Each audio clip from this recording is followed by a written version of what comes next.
Selamat datang di Lambe Sundel.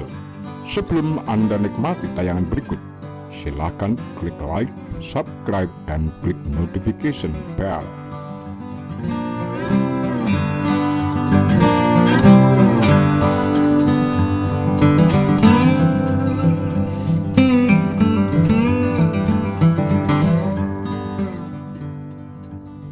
Auri ingin membom markas Kostrad.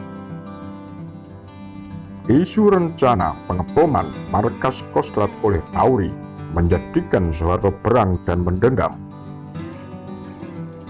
Pada masa Orde Baru, Angkatan Udara Republik Indonesia, Auri, kalah pamor ketimbang Angkatan Darat. Namun tak banyak yang tahu jika suatu waktu Soeharto, sang aktor utama Orde Baru, pernah gusar terhadap Auri. Itu terjadi pada 1 Oktober 1965. Kala dirinya menjadi Panglima Kostrad berpangkat Mayor Jenderal. Kurang lebih pukul setengah 12 malam, dia memindahkan markas Kostrad ke Senayan karena ada informasi bahwa Auri akan melakukan pemboman. Kenang Soeharto dalam autobiografinya, Soeharto, pikiran, ucapan, dan tindakan saya. Kepanikan Soeharto diakui oleh asisten intelijennya, Kolonel Yoga Sugomo. Dalam autobiografinya, Yoga juga mendengar kabar kalau Angkatan Udara Republik Indonesia hendak membom markas Kostrad di Jalan Medan Merdeka, Jakarta Pusat.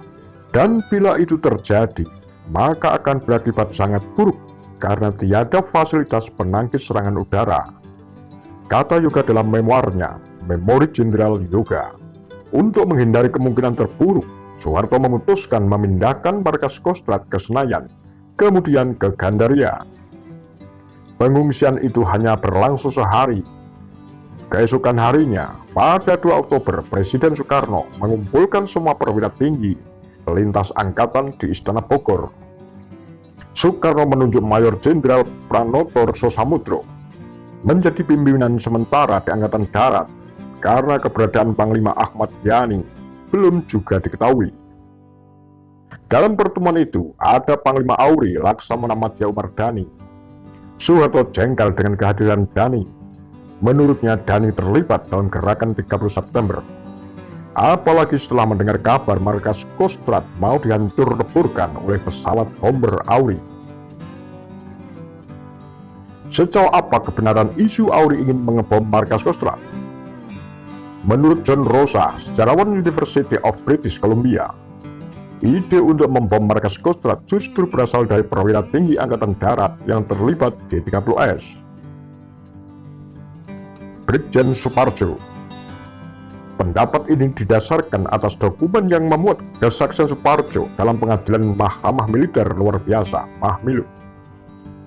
Dalam kesaksiannya, Suparjo mengakui bahwa dirinya bertemu dengan Umar Dhani di Pangkalan Angkatan Udara Halim pada 1 Oktober 1965. Suparjo berpikir pasukan G30S seharusnya membom Kostrad sebagai kekuatan potensial yang tersisa dari Angkatan Darat. Menurut Suparjo, hanya dengan bantuan Auri lah dapat dilakukan dan satu-satunya cara memenangkan kelompok G30S.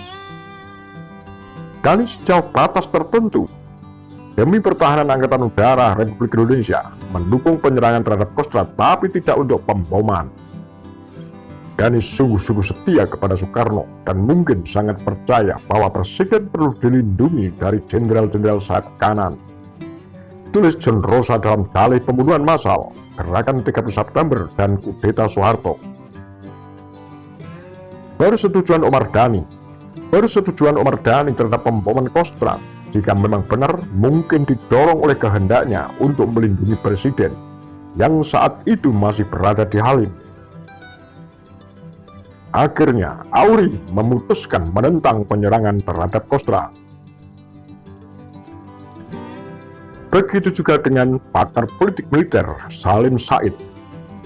Menurut Guru Besar Ilmu Politik Universitas Pertahanan itu, dapat dimengerti apalagi Soeharto memindahkan markas komandonya karena takut dibom. Para jenderal Angkatan Darat menaruh curiga kepada Angkatan Udara Republik Indonesia, khususnya setelah mendengar radio pengumuman dukungan Panglima Angkatan Udara kepada G30S. Kendati demikian, menurut Salim, keputusan mengungsi ke Senayan dan kemudian pindah ke Gandaria memang terasa lucu. Seandainya Angkatan Udara berencana melakukan pemboman, intel mereka tentu akan mengetahui saat itu juga di mana keberadaan pimpinan sementara Angkatan Darat. Yang akan mereka bom pastilah Senayan atau Gandaria, bukan markas Kostrad. Tulis Salim Said dalam Gestapo 65, PKI, Aidit, Soekarno, dan Soeharto. Semua gara-gara bahasa Leo Watimena. Dhani sendiri tidak pernah mengeluarkan perintah untuk membom markas Kostrad. Dalam pledoinya, Dhani mengatakan, "Saya tidak pernah merasa bilang kepada saudara Suparjo." Demikian pula Suparjo yang dalam persidangannya mengatakan bahwa Dhani tidak mendukung aksi pemboman. Namun Dhani tidak menampik pertemuannya dengan Suparjo sore hari 1 Oktober 1965 di Pangkalan Halim. Usai pertemuan di Halim pada malam harinya, Dhani bersama Panglima Komando Operasi Auri, Komodor Leo Watimena, melakukan pemantauan udara meninjau kawasan Halim sampai Madiun dengan pesawat Hercules C-130. Memasuki pergantian hari, Dhani terasa lelah dan mengantuk. Dia meminta Leo untuk berkirim radiogram kepada Panglima Kostrad Mayor Jenderal Soeharto. Dhani berpesan agar Soeharto tidak perlu menggerakkan pasukannya memasuki Pangkalan Halim untuk mengejar pasukan G30S. Sebabnya pasukan Angkatan Darat dari Yon 454 Raiders Kostrad yang berusaha memasuki Halim pada sore hari telah dihalau oleh PGT pasukan gerak cepat Angkatan Udara. Jika bersikeras masuk di Halim, hanya ada pasukan PGT Auri, anggota pangkalan, dan kru pesawat yang sedang dikonsignasi. Setelah menitipkan pesan itu, Dhani tertidur sehingga tidak sempat memeriksa isi radiogram. Siapa nyangka, Leo Watimena menerjemahkan maksud Dhani dengan pesan radiogram yang sangat singkat, padat, dan tegas. Jangan masuk Halim, kalau masuk Halim akan dihadapi. Demikian bunyi radiogram yang dikirimkan Leo kepada markas Kostrad. Tidak sampai di situ, pesan yang sama juga dikirimkan ke Komandan Wing 002 Pangkalan Udara Abdurrahman Saleh, Kolonel Penerbang Sudarman di Malang. Sudarman menangkap sinyal siaga dan segera mengirimkan 2 pesawat bomber B-25 beserta sejumlah pesawat pemburu ke Pangkalan Halim. Mendengar informasi tentang Pangkalan Udara Halim akan diserang oleh pasukan lain, mereka cepat bertindak untuk membela korpsnya. Tulis Benedikta A. Surojo dan JMV Suparno dalam Tuhan, pergunakanlah hati, pikiran, dan tanganku. Pledoi Umar Dhani. Dhani baru mengetahui isi radiogram itu setelah ditahan di Cibogo, Bogor sebagai bukti yang dituduhkan kepadanya. Dan diperkenankan membaca bunyi dari isi radiogram yang dikirimkan Leo. Sewaktu membaca arsip radiogram, Dhani kaget seraya berkomentar, "Oh Leo, bahasamu memang begitu. Cotton bonding, cekak aos. Tegas dan singkat dan dapat diartikan terlalu keras." Radiogram itu menimbulkan kesan seakan-akan Auri memberikan ultimatum kepada Panglima Kostrad. Berita yang tersebar di luar negeri menimbulkan kesan seakan-akan Angkatan Darat berperang melawan Angkatan Darat.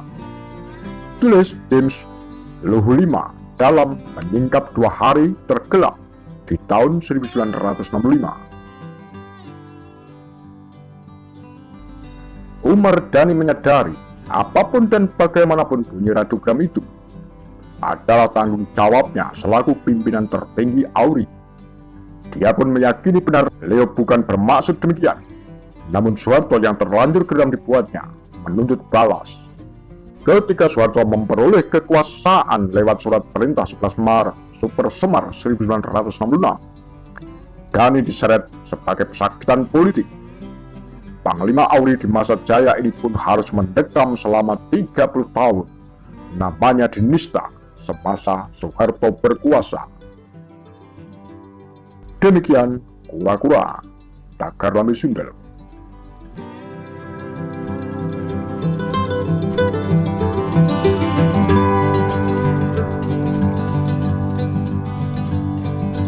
Thank you.